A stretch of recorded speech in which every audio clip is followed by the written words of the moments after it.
साम्राज्य न्यूज, सामान्यांचा असामान्य आवाज। जगद्गुरू नरेंद्राचार्यजी महाराज संस्थान नाणीजधाम रत्नागिरी दक्षिण पीठ यांच्या वतीने 4 जानेवारी ते 18 जानेवारी जीवनदान महाकुंभ 2026 असे भव्य दिव्य रक्तदान शिबिराचे आयोजन करण्यात आले होते।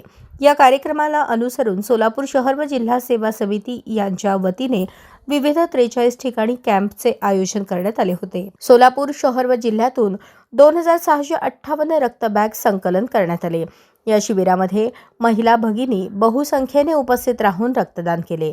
संपूर्ण महाराष्ट्रासह देशभरात सर्वत्र रक्तदान शिबिरातून सुमारे 1,71,150 रक्तदात्यांनी रक्तदान केले। या संस्थेमार्फत गोरगरीब गरजू रुग्णांना मोफत रक्त दिले जाते। जगद्गुरू रामानंदाचार्य नरेंद्राचार्यजी महाराज यांच्या तुम्ही जगा दुसऱ्याला जगवा या ब्रीदवाक्याप्रमाणे असे अनेक समाजोपयोगी उपक्रम राबवण्यात येतात, जसे रक्तदान, नेत्रदान, देहदान, शैक्षणिक मदत, वैद्यकीय मदत, वृक्षारोपण, गोरगरिबांना संसार उपयोगी साहित्याचे वाटप, पूरग्रस्तांना मदत असे अनेक उपक्रम राबवण्यात येतात। तरी हे रक्तदान शिबिर यशस्वी करण्यासाठी सोलापूर शहर व जिल्हा सेवा समितीच्या वतीने भक्त, शिक्षक, भक्त, शिष्य, साधक आदी सर्वांनी परिश्रम घेतले।